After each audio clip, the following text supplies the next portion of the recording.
Assalamualaikum warahmatullahi wabarakatuh. Salam guru penggerak. Tergerak, bergerak, menggerakkan.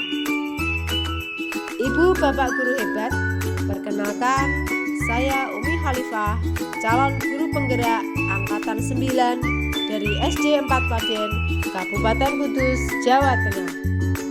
Pada kesempatan ini saya ingin memaparkan koneksi antar materi modul 1.1 dengan modul 1.2. Koneksi antar materi ini saya sajikan dengan refleksi model P4, yaitu peristiwa, perasaan, pembelajaran, dan penerapan. Dimulai dari peristiwa. Momen yang paling penting dan mencerahkan bagi saya yaitu: pertama, saya mempelajari modul 1.1 tentang filosofi pemikiran Ki Hajar Dewantara sebagai pedoman bagi pendidik, serta modul 1.2 yang membahas nilai dan peran guru sebagai guru penggerak.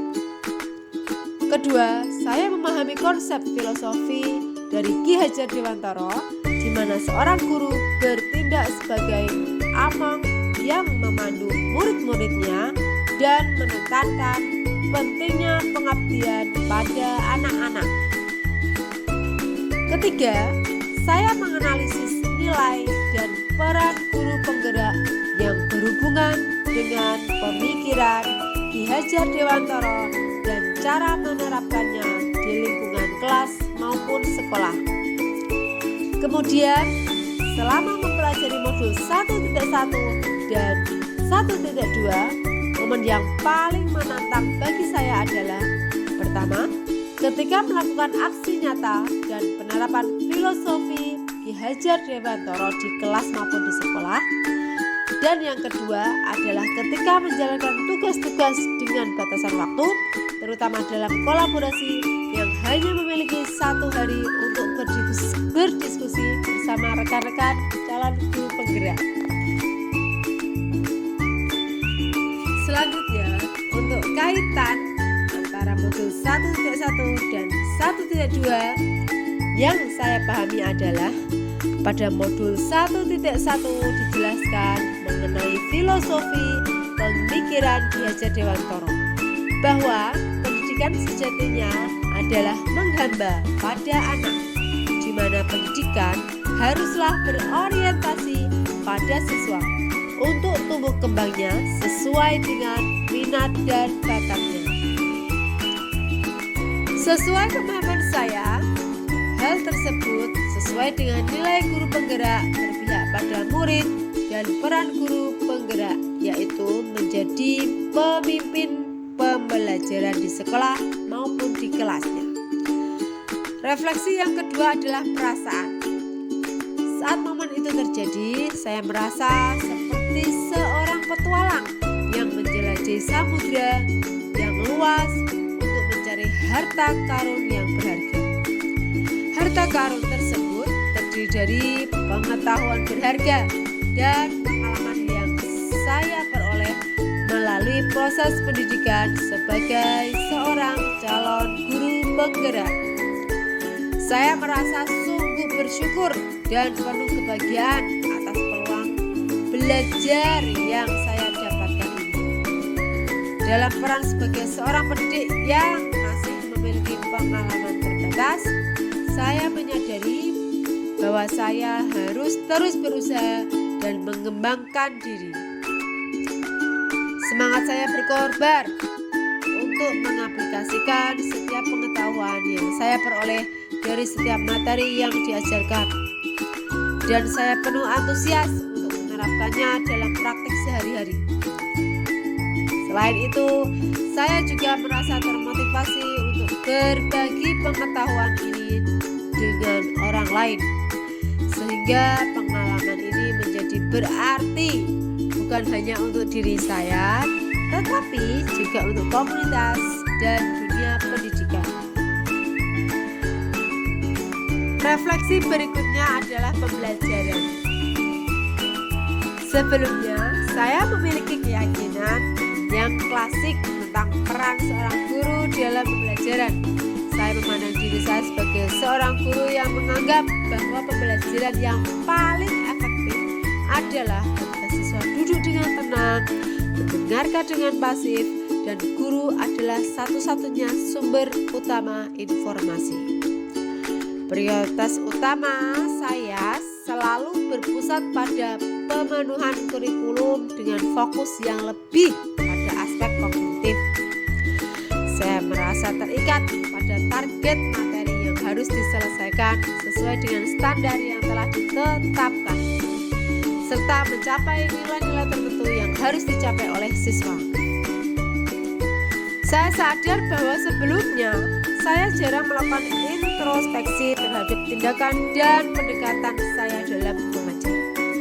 Saya juga tidak pernah mencoba untuk berkolaborasi dengan rekan sejawat saya dalam konteks pembelajaran.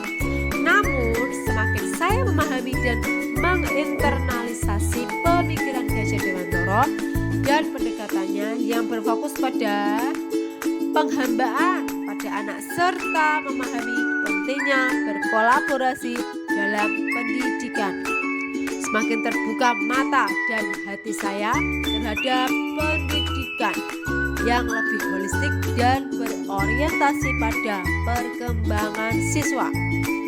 Nah, sekarang saya berpikir bahwa saya harus mampu menjadi pemimpin pembelajaran yang berpihak pada murid dan selalu berinovasi agar pembelajaran menjadi lebih menyenangkan dan bermakna.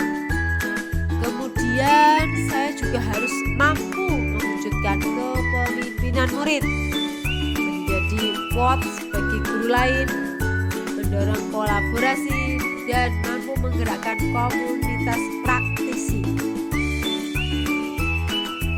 Refleksi yang terakhir yaitu penerapan. Dalam upaya menerapkan pengetahuan yang saya peroleh dari modul 1.1 dan 1.2, saya telah merencanakan langkah-langkah pengembangan diri yang akan saya jalankan mulai dari saat ini. Rencana ini mencakup upaya untuk menginternalisasi nilai-nilai dan peran guru penggerak yang sejalan dengan pemikiran filosofi dari Ki Hajar Dewantara. Pertama-tama, saya berkomitmen untuk mengutamakan siswa dalam setiap aspek pembelajaran. Saya akan mengambil peran sebagai pendidik yang menjadi among yang memandu siswa-siswa sesuai dengan minat dan bakat mereka, dengan tujuan membantu mereka mencapai impian dan cita-cita mereka. Saya akan berfokus pada pembelajaran yang lebih personal dan relevan bagi setiap siswa. Selanjutnya, saya akan berusaha untuk menjadi lebih inovatif dalam pendekatan pembelajaran. Saya akan mengambil tantangan untuk menciptakan metode-metode dan media pembelajaran baru yang sesuai dengan kebutuhan dan perkembangan siswa. Saya akan terus berupaya untuk tidak berhenti berkarya dan terus berinovasi dalam upaya meningkatkan kualitas pembelajaran. Dengan demikian, melalui rencana pengembangan diri ini, saya berharap dapat menjadi seorang pendidik yang lebih efektif dan berdampak positif dalam perkembangan dan pendidikan siswa-siswa saya. Yang ketiga, saya berkomitmen untuk menjadi seorang pendidik yang reflektif. Saya akan selalu menjaga pikiran terbuka dan secara kontinu merenungkan kelemahan dan kelebihan saya sebagai guru. Hal ini akan membantu saya untuk terus memperbaiki diri dan menyempurnakan ekosistem pendidikan di lingkungan saya. Saya akan aktif bertanya pada diri sendiri, mengidentifikasi area-area di mana saya bisa lebih berkembang dan mencari solusi untuk mengatasi kendala-kendala yang mungkin muncul dalam proses pembelajaran. Yang keempat, saya juga akan berusaha untuk menjadi guru yang mandiri. Saya akan mengambil inisiatif untuk bertindak, belajar, dan terus mengembangkan diri tanpa perlu dorongan eksternal. Saya akan memotivasi diri sendiri untuk selalu bergerak maju, menjalankan tugas-tugas dengan tekun, dan terus bersemangat dalam profesi Selanjutnya, saya akan berupaya untuk menjadi seorang guru yang menganut nilai-nilai kolaboratif. Ini berarti saya akan fokus pada kemampuan untuk mendorong kerjasama di antara anggota komunitas praktisi pendidikan. Saya akan berusaha untuk menjadi penggerak dalam memotivasi dan memfasilitasi kerjasama yang produktif di antara sesama pendidik. Terakhir, saya akan berkomitmen untuk terus mengikuti berbagai pelatihan yang relevan guna meningkatkan kompetensi saya sebagai seorang pendidik. Saya akan terus memperluas pengetahuan dan keterampilan saya dalam upaya untuk menjadi pendidik yang lebih efektif dan berpengaruh dalam dunia pendidikan. Dengan cara ini, saya berharap dapat memberikan kontribusi yang lebih berarti dan positif dalam mendukung perkembangan siswa-siswa dan meningkatkan kualitas pendidikan secara keseluruhan. Sebagai pendidik, kita adalah pemimpin pembelajaran yang harus mengabdi pada siswa, selalu berinovasi, reflektif, dan berkolaborasi dengan semangat. Karena di dalam pengembangan diri dan kolaborasi terletak kunci untuk menciptakan transformasi pendidikan yang berarti dan berdampak. Demikian pemaparan koneksi antar materi dari modul 1.1 dan 1.2 dari saya. Mohon maaf jika ada kesalahan dalam penyampaian. Wassalamualaikum warahmatullahi wabarakatuh. Salam Guru.